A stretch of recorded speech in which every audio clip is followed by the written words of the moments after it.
Welcome to Behavioral Health in the New Normal, a podcast developed by Prestige Community Resources, aimed at bringing healing back to our community through knowledge, expert advice, and positive messaging. The show is a joint venture between the Department of Behavioral Health and Prestige Community Resources, funded by SAMHSA in response to the challenges currently impacting our communities. Hosted by Paul Wells Sr., who uses over 30 years of extensive clinical social work experience to conduct insightful interviews with experts and professionals on a wide range of topics that impact the Washington, D.C. community. From behavioral health crisis to education to financial hardship and anything in between. This show will provide information and insights that will surely make a difference in your life. I want to welcome everyone back to the Prestige series, Our New Normal.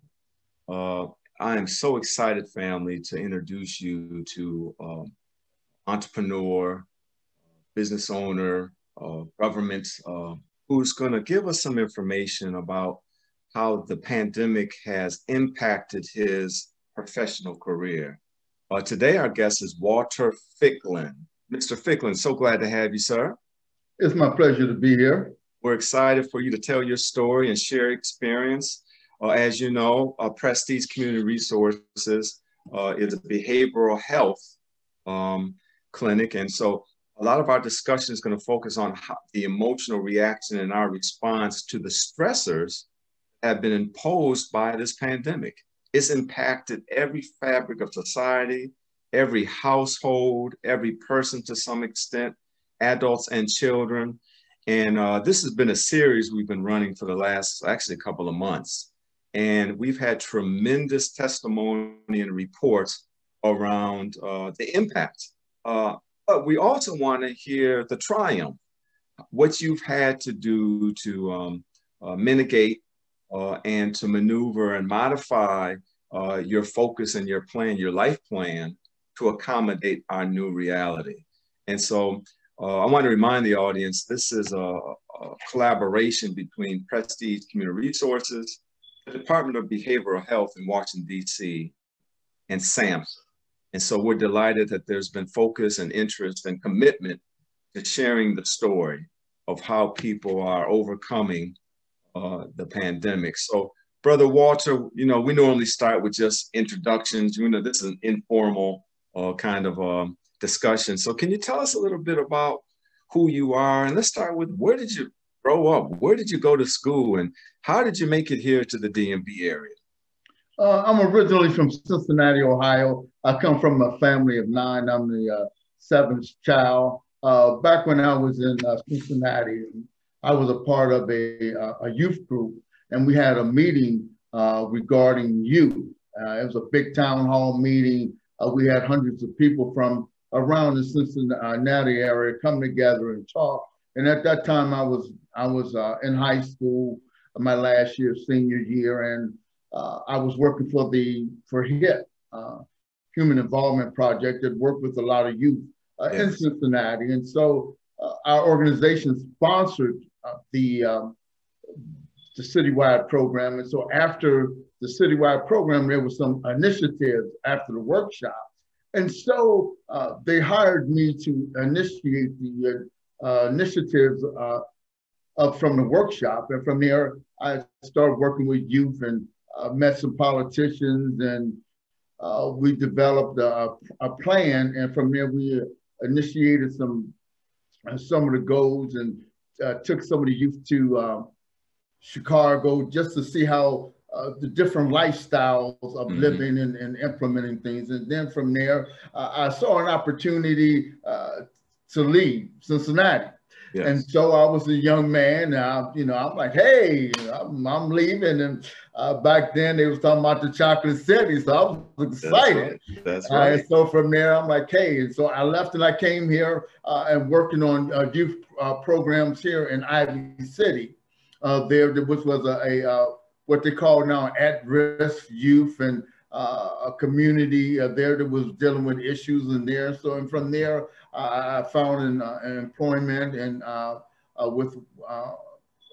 with an organization, and here I am. It was a great opportunity to leave home and start a new career path for myself. Absolutely. I'm a native Buffalonian from Buffalo, New York. And I, like you, was motivated to come to Washington, D.C. just because it was rich in opportunities, and particularly the opportunities that were available to African Americans. That was really attractive to me. In Buffalo, I'm sure, like Cincinnati, it was a different perspective. Exactly. Limited opportunities and an attitude around achievement that is very different and unlike here in the DMV area. You've been about community service and helping others. It's obvious that that's kind of your passion and your interest, and you're kind of moved in that direction. You mentioned that you had interest in working with high-risk youth. At that time, what were some of the issues that you were dealing with and addressing with youth? What were some of their challenges? Okay, at that time, youth were having issues with employment, with education, and just identifying themselves. What do I want to do with myself? How can I get through school? Family issues, and in the community that I was working with, it was a challenging community. So had an opportunity just to get together the youth and talk. And so we had conversations in regard to how to move forward. What do we need to do as African Americans, because it was in an African American community. And so I would sit down and have different meetings with youth and talk about their issues and how to address their issues at that point. And from there, I just saw an opportunity to leave Cincinnati. And when I came to DC, it was a bigger perspective, I should say, in regards. So I had an opportunity not only to work with the youth, but to work with the adults and also work on like economic development. Yes. At that particular time, we created jobs for the youth.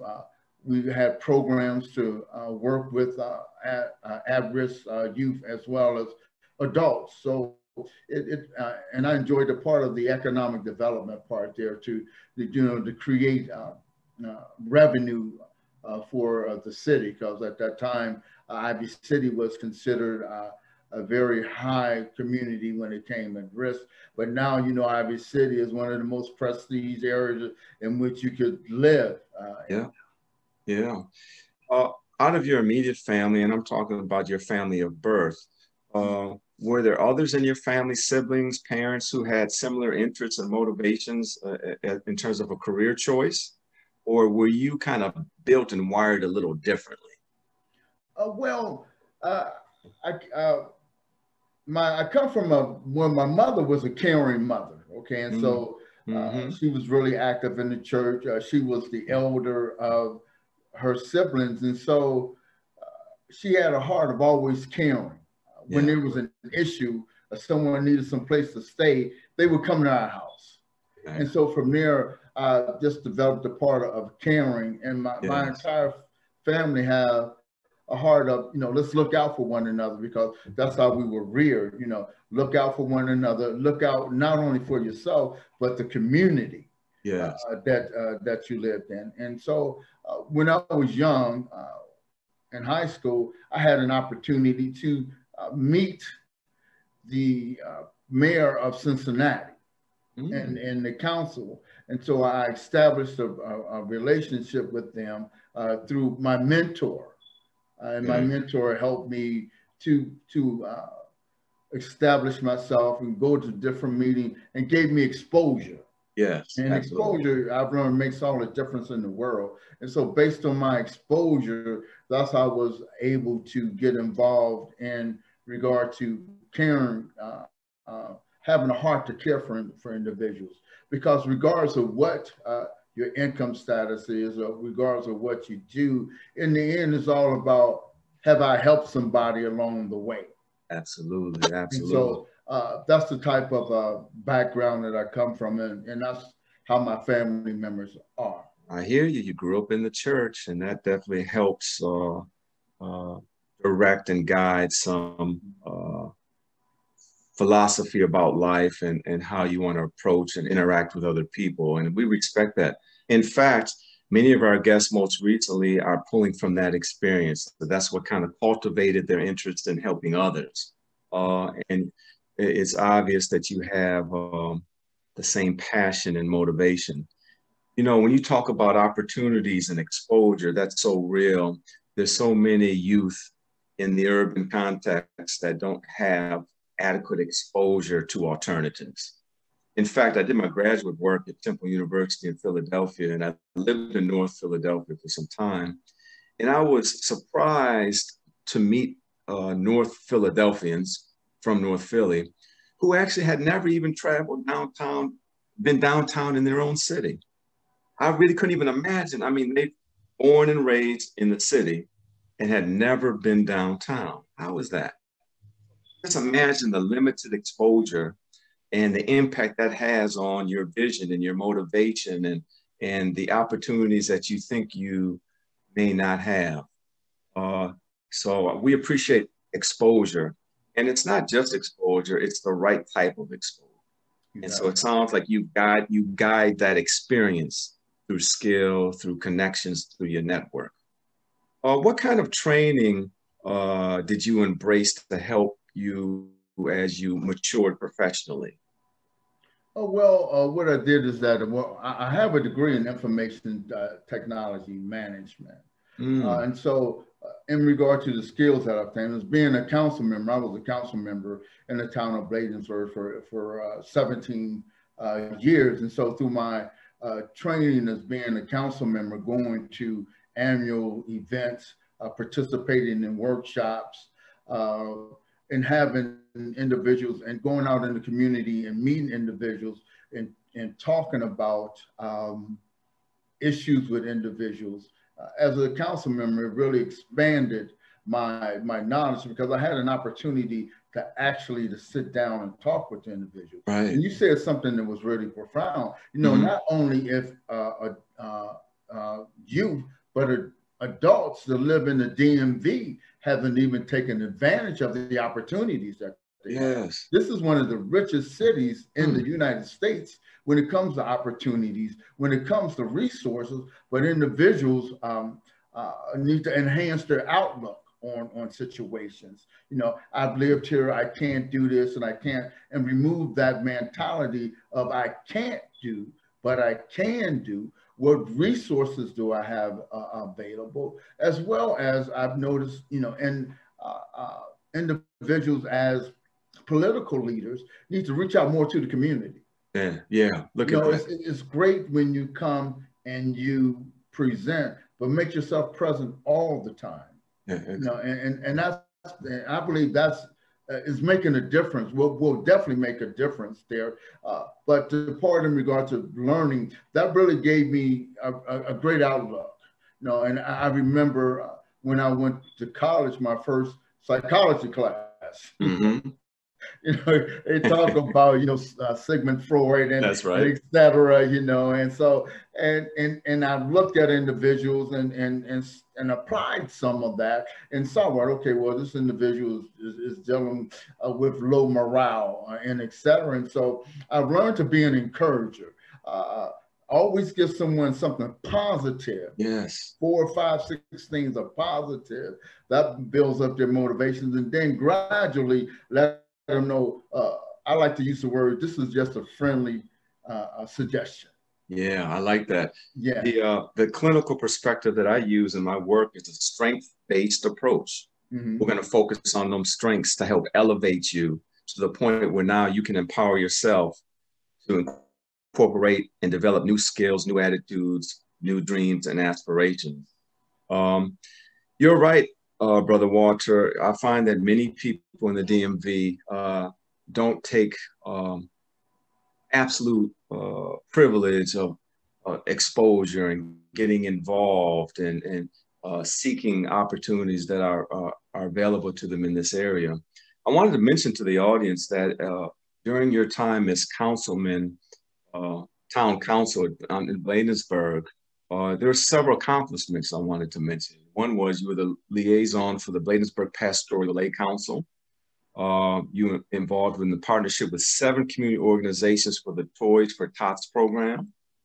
You planned a networking event that involved community schools and leaders, the faith-based community and public safety department. And you were very involved with the National League of Cities Policies and Advocacy Committee. And you organized several free gospel concerts for the Bladensburg residents, selected by Governor Larry Hogan. You were selected to serve as Economic Recreation Commission to evaluate the Maryland National Capital Park and Planning Commission regarding, of course, increased revenue for the state of Maryland. So during your tenure with the council, you had impact, several accomplishments. I feel your spirit. You're a humble man, but you've had significant impact at the community level, and we thank you for your service related to that. And I tell you, Walter, I don't know about you, but I know March of 2020, when I got the news that the pandemic had gotten a hold of us, I was very interested. Because of course, first I thought about myself and family, then I thought about my business, thought about my clients, and I became rather anxious about how this is going to play out. And so when you first heard that the pandemic was here and the rates of positivity were going up, what were you thinking? How did you react? How did you respond initially? Initially, I was really nervous because it was a disease that had affected the entire was spreading through the United States. We didn't have a cure to deal with it. The leadership was at the point, is it an accurate statement? Is it not an accurate statement? Which caused me to be confused. And not only being confused, it's like, I became frustrated because I was in the process of putting some things together and it put me at a halt. Yep. I couldn't move. Finances were strained. Oh boy.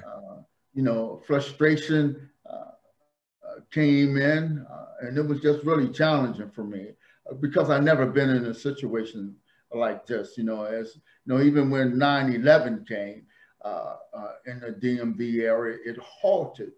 But it didn't affect like the COVID-19, because COVID-19 was worldwide. Absolutely. And I was wondering, do we have a plan? How can we deal with the situation? And was I going to die? Absolutely. Because there was no cure and it was spreading like a forest fire. Right, that's right. You said that it felt like everything stopped, and it did. It literally did stop, and that was my experience as well. I had my little clinical practice. I had to close the clinic. Wasn't sure how I was going to continue the clinical services at that immediate moment. I definitely considered the revenue implications of not being able to serve clients. I had to consider my risk at that time, having so much exposure and contact to individuals who have various lifestyles and may indeed be at high risk themselves. And I'm working with them every day. And the information was changing. It seemed like every other day you were getting different messages, as you said. The uncertainty of it really cultivated anxiety for me personally and professionally. And I see you shared that experience. I was telling another guest that outside of therapy and managing a mental health practice, I don't know what else I could do. I mean, that's what I do. So if I'm not able to perform that, and I've been doing this for over 30 years, what else would I do? Mm-hmm. And the thought, it was a fleeting thought, but I was contemplating, maybe I can't continue to do this. Maybe I have to do something else. And I don't know what that something else would be, because I've only done this for 30 years. And so what were you thinking in terms of your professional direction in the beginning, when you first started getting these messages and things started closing down? What were your thoughts about movement professionally? Well, I was like, well, how can I reinvent myself? Look at that. You know, and just in regards to reinventing myself, you know, the part of taking more typing classes, you know, making myself more marketable, you know, the part of, you know, creating a bucket list, you know, okay, I need to do this in order to get from A to Z. Yes. And so I started looking at ways of, you know, going back to school. You know, I have a degree in information systems management, but it was challenging to get into that field. And so, and when I was interviewing for individuals, companies, they said, well, you have the degree, but you don't have the experience.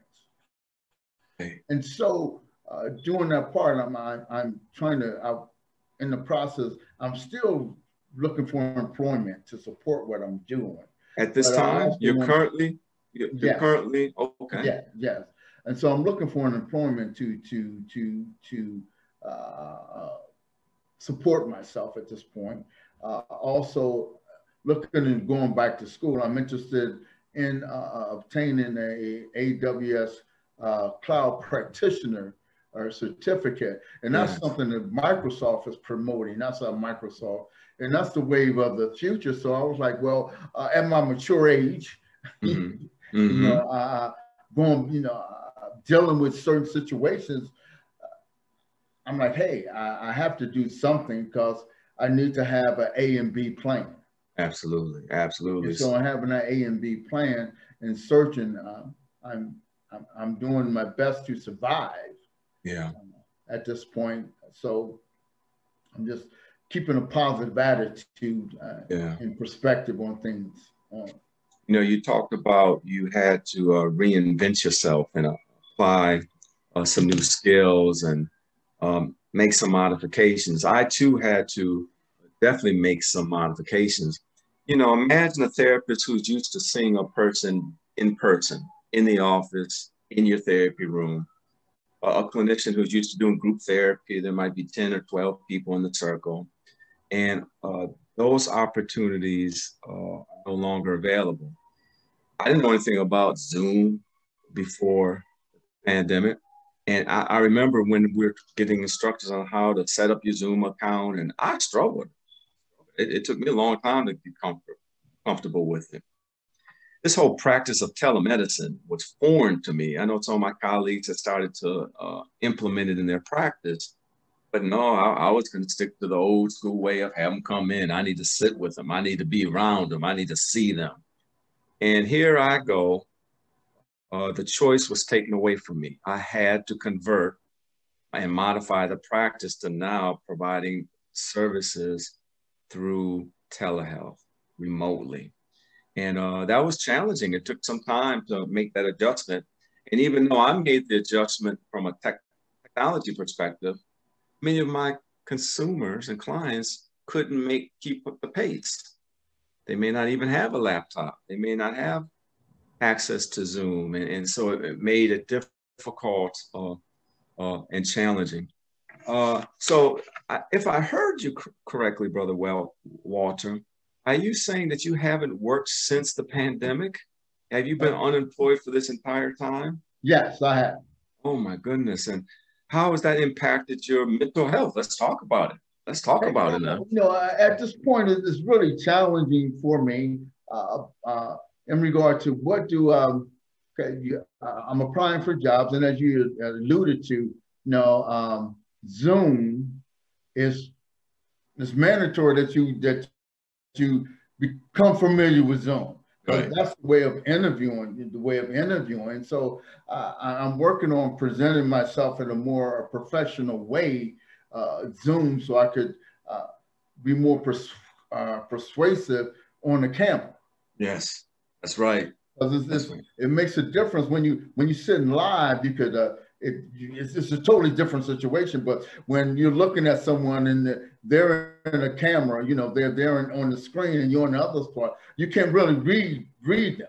No, you can't. When you sitting right there present, okay, you can notice the body movement, et cetera, et cetera. And so I've learned that Zoom makes a difference, learning how to present myself in Zoom, as well as applying for using the internet and applying for jobs. And so, you know, it's been challenging for me, extremely challenging.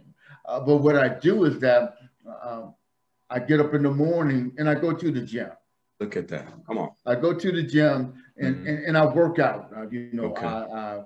I'm not a bodybuilder or anything like that. I do it for therapy because it gives me an opportunity. I put on my headphones. I listen to a morning prayer. After the morning prayer, I listen to some music. I work out for about an hour and a half or so. And then I come back and it gives me, it relaxes me. It puts me in a different frame of mind, even though the situation is still there. Mm-hmm. It's how you're responding to the situation that makes the difference. Exactly. And it comes depressing. Yes, come on, you can say it. It's something depressing because it's at the point you're applying for jobs and you're doing things and you're getting the interviews, but you get no. That's right. You know, I was thinking as you were talking, I can't remember the last time I interviewed for a job. Mm-hmm. And so the skills and related to that, I'd have to read a book again on how to be interviewed. Mm-hmm. And then the other piece to that is I am of some maturity as well. And age discrimination is real. Mm-hmm. And so as a young man, maybe 20 years ago, I would have some advantages maybe over some of the folks I'm competing job for because I'm young and strong and ready. But now I would face different considerations because of my maturity. And if I'm applying for a position outside of my chosen career path, that adds another layer of a challenge. So you've been relying on staying physically fit, using the gym as a therapeutic response. You obviously are a man of faith. You talked about your anchor and foundation in the church, and I know you apply those principles of faith all of the time. You use the word depressed, and that word is used a lot kind of loosely and not maybe in the way as a clinician understands depression. So we're not talking about just a sad, blue, I'm having a bad day, I don't believe. When you talk about depression, you're talking about I'm melancholy, I may become emotional at times, my motivation is waning, my attitude may not be pleasant, I might have sleep disturbance, I have appetite disturbance, can't focus, can't concentrate. My anxiety is a little more active. I'm worrying a little more. Are those some of the experiences you were under during this last year? Oh, yes. I mean, everything you've mentioned, I've experienced. And it's challenging, but as I alluded to earlier, what keeps me focused is that the part I work out, I'm a man of faith, and it's at the point I'm learning to listen to positive speaking tapes going on YouTube. Yes. I listen to Les Brown, motivational speakers of that sort. And of course, the gospel part of it. Yes. What I have learned is that even a man of faith is that you have to be practical. You have to have common sense, and use wisdom. And so I've been able to do that. Yes, it's time. It's like, how did I get here? Yeah. How am I going to get out of this situation? Yeah. And, it's at this point now, I'm like, hey, I'm here. I have to think positive and stay focused. Okay.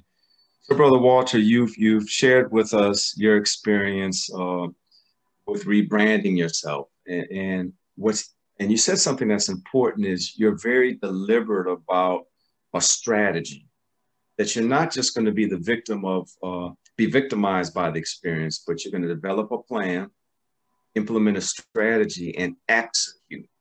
And that means you have to move beyond your circumstance. You have to move beyond your emotional distress. You have to keep moving. And so what are some of the things you've done? You've taken some classes, you've increased your interface and knowledge about technology, computers, and that. What are some other things or tips you could recommend other people as they make some transitions in how they present their professional portfolio? Number one, I recommend don't give up. Yeah. You know, just stay focused on what you want to do. This is what I want to do. And sit down. I create what I have like a little chart that I created on a spreadsheet. So, and as I'm going through the spreadsheet, there's certain things that I'm working on. I've learned if I just spend 10 minutes a day on a certain task, I might not be able to complete that task that I'm working on, but I put some time in it. And time management makes all the difference in the world, because I could sit down and mope and complain, the next thing you know, the day is over with. I can sit down and watch television and be happy with the different movies. I can sit down and watch the news and be a critic when it comes to the news. That will not help me move forward. Helping me to move forward is just enduring. Yeah. You know, and building a network of individuals that you can call on and say, hey, well, I'm going through this situation. And, you know, because I've even thought about seeing a therapist. Yes. To be perfectly honest with you, because what I have learned over the years is that as African Americans, we will go out and we'll ask our friends, and they don't have professional credentials. Yes. They have the life experience, but not the professional credentials to say, well, this is how you deal with the situation, and this is how you. So that's something I've been considering to help me to really rebrand myself, reinvent myself, to move forward, and sit down from a professional perspective. It makes all the difference in the world. It absolutely does, and I appreciate your transparency and your honesty about potentially seeking out some additional support. There's no shame in that. And, you know, clinical psychologists and social workers are skilled and trained to give you some ideas around coping skills and strategies. We want to be careful that the label that we're applying on our distress is the right label. So, you know, to get an assessment, to get some feedback about, you know, some of the clusters of symptoms and how significant and impactful they are on your overall functioning. You know, in African American community, even to this day, there's a reluctance and some hesitancy to seek out mental health services. And, you know, my experience has been that many of our clients are African American, and once they get past that shame or guilt or whatever is preventing them from seeking the help, they see the value in engaging with someone else. In fact, I was going to ask you, what does your support system look like? Because most people do better if they have supports. It might be a friend, it might be your family, it might be your pastor, it might be a therapist. And because what tends to happen when you get overwhelmed with despair is you begin to pull back and isolate. You just don't feel comfortable interfacing and being seen in this moment of need. You have a stellar professional career, and I know during your career, you've helped so many people, and your help came from a position of boldness and strength. You offered your support, you reached your hand out, and you pulled people up. Now, the guide, the mentor, the driver, the director, the town hall councilman has switched seats for a moment, and how that must feel in that moment to now be in need. So I encourage you to seek mental health services. Just because you see a therapist doesn't mean you have a serious diagnosis. Not at all. Not at all. So who else is in your support system? Is there anyone else you rely on outside of just yourself? I want to interject this, and then I'm going to answer your question. I think another issue individuals in regard to not seeking therapy is a pride issue. Yes. You know, it's an issue, okay, well, you ain't supposed to cry, you know, and that's not accurate. That's not dealing with your emotional feelings. No. That really causes an individual to become even more depressed because of what's been placed in our spirit. That's right. There. So I just wanted to say that. But to get back to your question, just in regard to like my network, like my family has been really supportive of me. Okay. I have some friends. I have one friend that's a therapist. And so, and talking with her, you know, I don't have an opportunity to talk to her all the time because she's busy, you know, taking care of her job and doing things. But once a week we walk. And so we walking and we talking. And so it gives me an opportunity to talk to her. And what I really like about her is that she's extremely candid. Yeah. Yeah. And what I like about, in addition to that, the part of with her being a therapist, they don't come on like, you got to do this. And if you don't do this, this is going to happen to you. Right. It's presented in a way that makes me think about myself. There you go. What do I need to do to tackle the issue there? Yes. Of course, you know, I have, you know, friends. I have one friend that I call. He's way in South Carolina, and we talk. And so he's in a similar situation. Yes. And so we talk and we encourage each other to stay focused in regard to what we're doing. We exchange information to help each other. And that makes a difference in regard to pursuing and dealing with the current situation that I'm in. Because it's something that I'm like, hey, how do I really deal with this? Absolutely. Yeah. And what you'll find when you reach out to your network and sometimes to persons outside of your network, you're going to hear your story. And you're going to hear that it's not just you many times. And there are going to be some disclosures that make you a little more comfortable in your plight because their story is a lot more challenging, right? It's the isolation that lends itself for you to believe that you're the only one going through it and you're going to stay in it and there's no way out of it. So I'm glad that you're reaching out to friends and taking risks with friends to kind of share your perspective and some of your challenges. And right now, many of us, matter of fact, I don't know anyone who hasn't in some way been impacted by this pandemic. I haven't met, I'm talking about family and I'm talking about clients and coworkers. We've all been impacted in some way. Let me ask this respectfully. I can't imagine not having income for a year. How have you been able to sustain yourself? Do you have access to any resources, entitlements that are helping you get through this period? Well, the unemployment stimulus has helped me tremendously. It doesn't meet all of the needs, but it's been helping me to maintain myself at this point. And so it's been really helpful for me. But it's challenging because I'm not used to depending on the government. Right. I'm part of the government. And even in starting my own business, that's one of the reasons I started my own business. And that's at a halt right now because of my income is not coming in. The revenue, I guess that's a better way to say it. So I can pursue my dream, but I'm not giving up on that dream at this point. But yeah, it's a challenge. It's a challenge dealing with that situation. Right. This has definitely been an opportunity to reassess what we need versus what we want, and realign our own resources accordingly, right?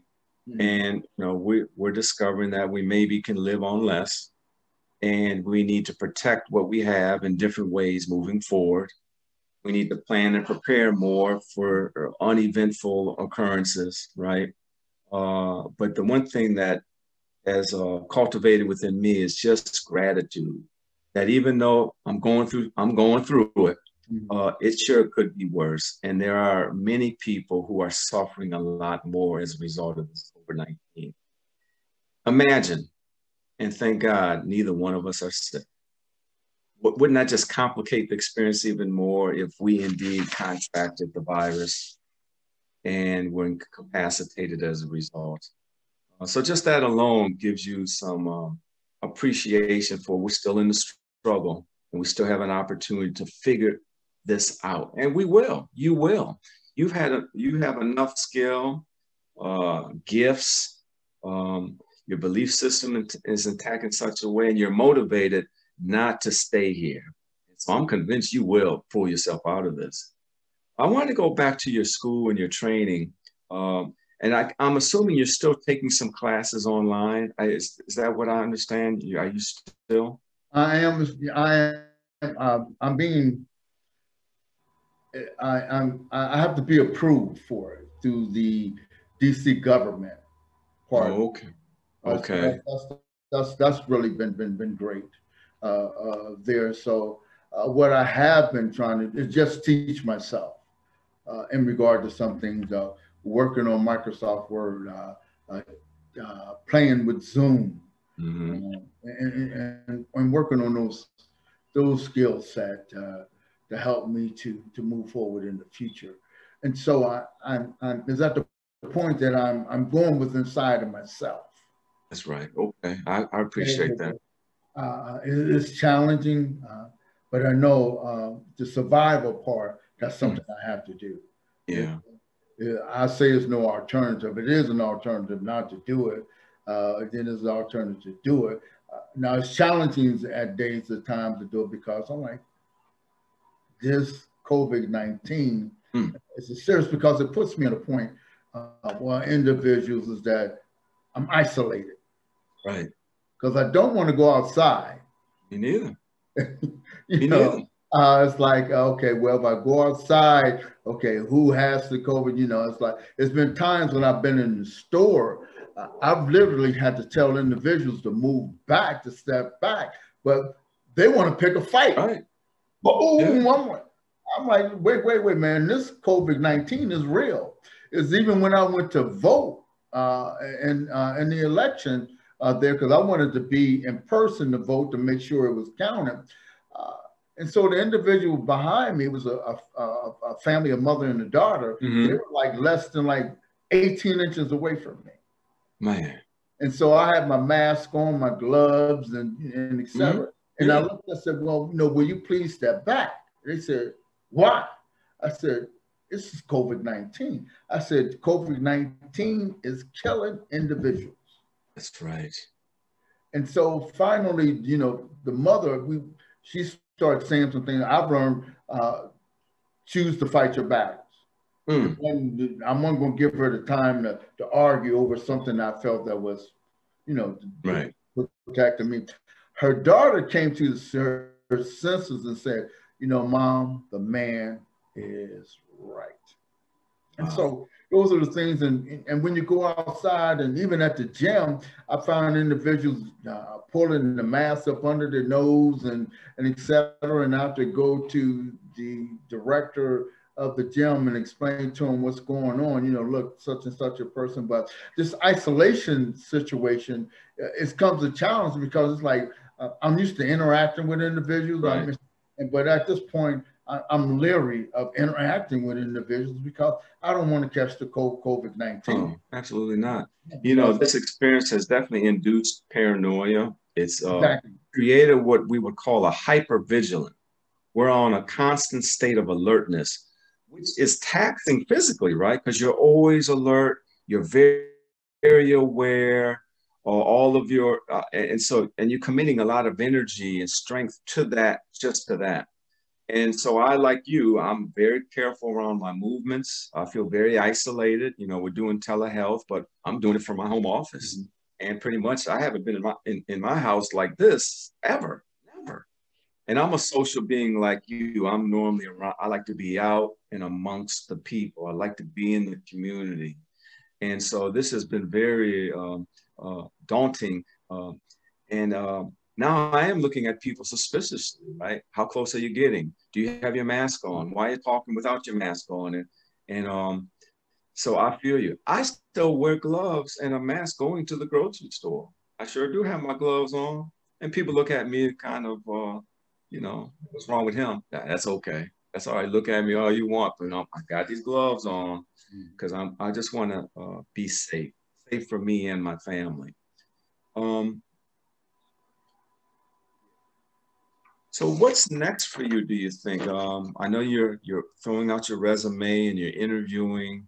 What is your expectation over the next 90 days? What are you expecting? Well, I'm expecting to find a job. You know, I'm expecting to survive. You know, There you go. I'm expecting to work more on my goals and objectives. To continue to rebrand myself, you know, to continue to go out in the public, but be cautious about my interaction, to continue to be around people with a positive attitude. Because if an individual doesn't have that type of mentality, that would only brings me down. And at this point, it's enough to dealing with COVID-19 and each day, even though we have a new administration is in and individuals are taking the shot, they're getting vaccine, but it's still reality.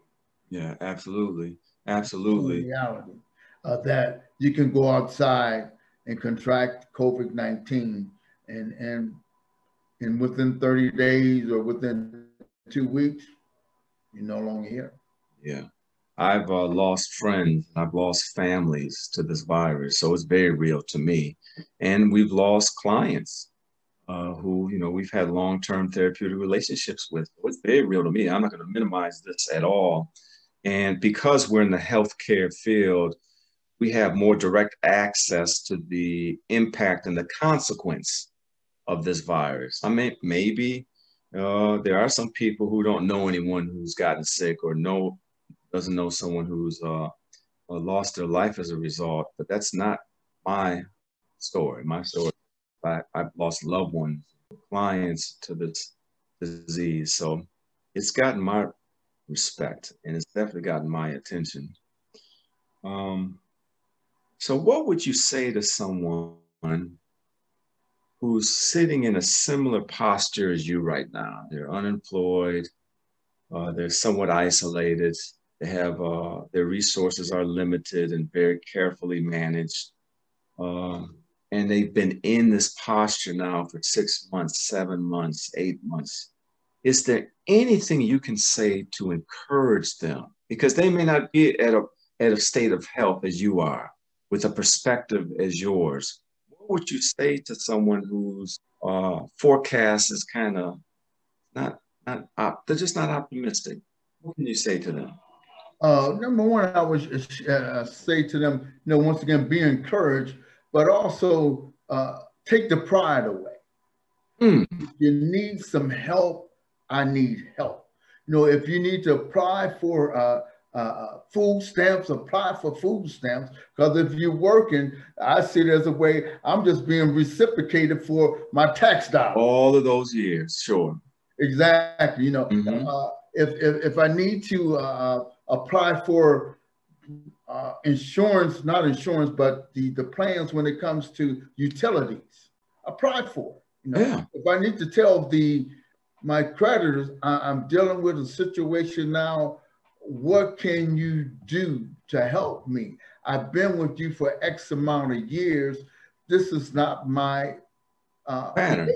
Yeah, right. Yeah, and so I've learned it's like reaching out, requiring resources, and check with your local politicians or stay on Zoom.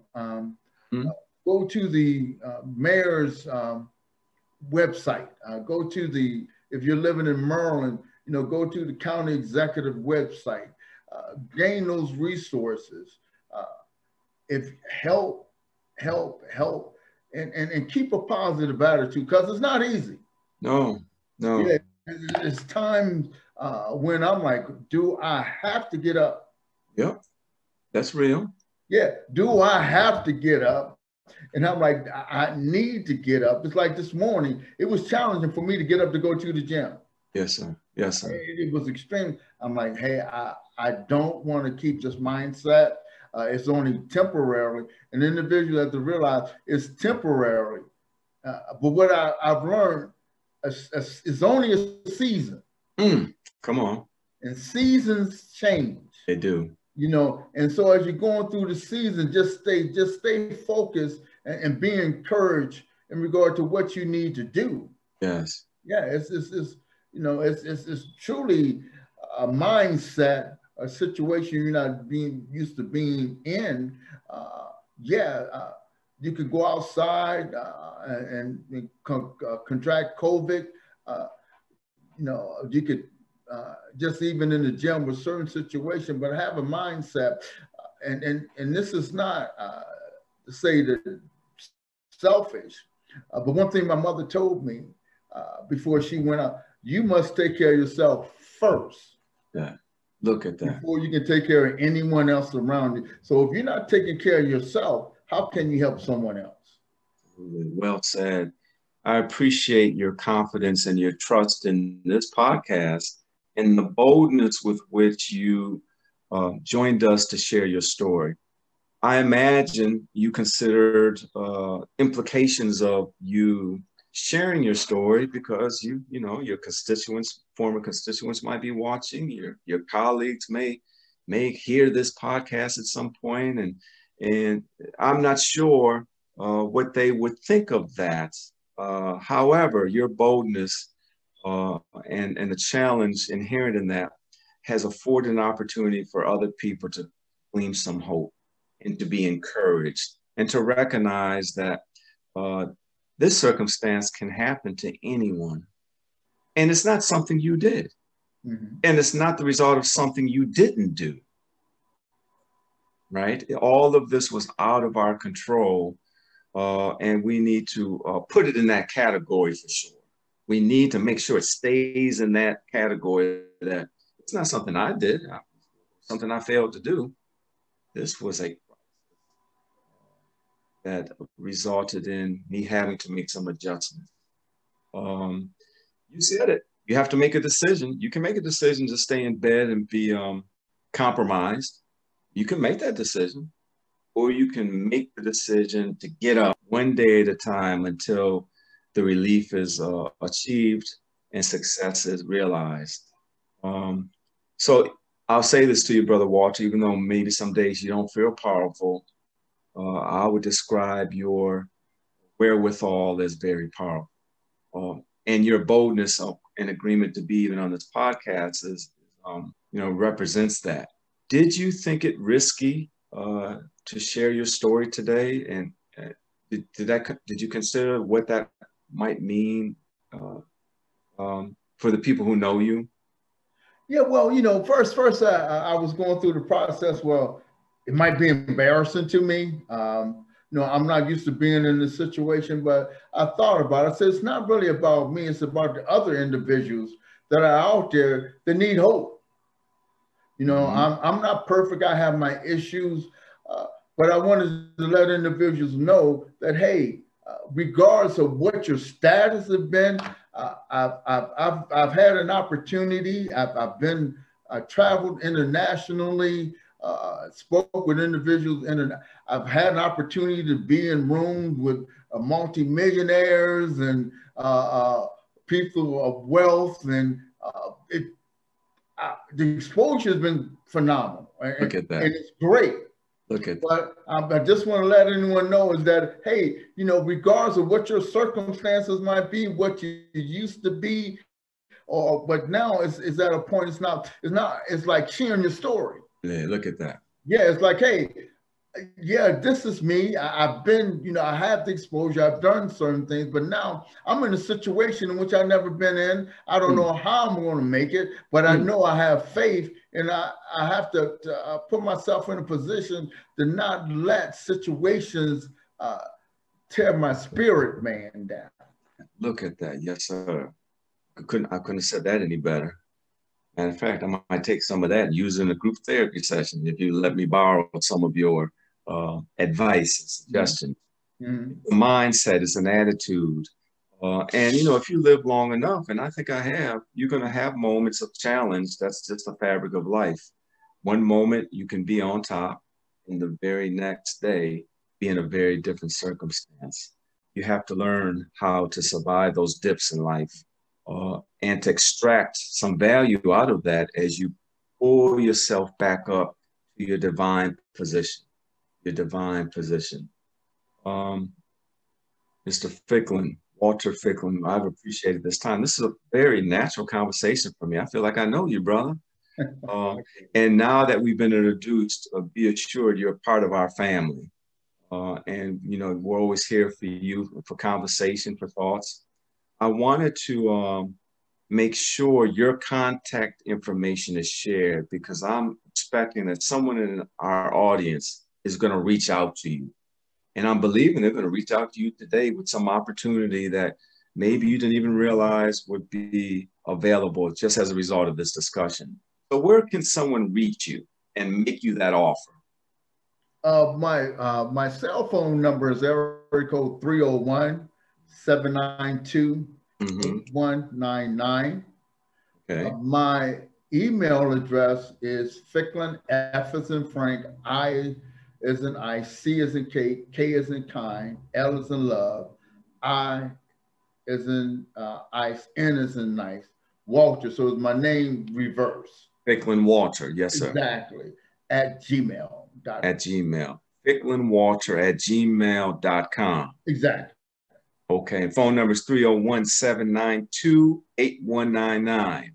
Correct. I want to repeat that, 301-792-8199. So I want to encourage our business owners and our network folks to reach out to Brother Walter and offer him an opportunity as he's rebranding himself. And you'll definitely be in our considerations and prayers, Mr. Ficklin, and we've enjoyed this moment. Is there anything you like to share in closing that we may not have approached or discussed today? I would, just reiterate the part, just keep the faith, don't, when you look at the circumstances, don't let the circumstances get you down. Because that's easy to do. Do something, find some exercise, do something to relieve yourself of the stress. Walk around the community, do something, in regard to and just hold on. Just hold on. Because it's only temporarily, and I just believe that the best is yet to come. Yes, sir. Yes, sir. Well, we thank you again, and we honor your presence today, Brother Walter, and we thank you for the guidance you've given us and the encouragement and hope that you've offered to us as we all move past this pandemic. And I'm saying it just the way I mean it. We're going to pass through this and be better as a result. Audience, if you want more information about Prestige, you can always reach us at prestigecommunityresources.org. That's the website. And on the website, you'll find a lot of information about the organization, the supports that we offer. And if you want to enroll into services, there's always an opportunity to do that. There's a series of podcast shows that will be available to you. This one will be placed on the website at some point in multiple platforms. So we're going to have a very wide audience and an opportunity for our guests to see this recording and share it with others. But we thank you, Brother Walter, again. And as I say at the conclusion of every show, I'm asking everyone to be safe, be well, and you're in our prayer. Thank you, sir. Thank you, Mr. Wells.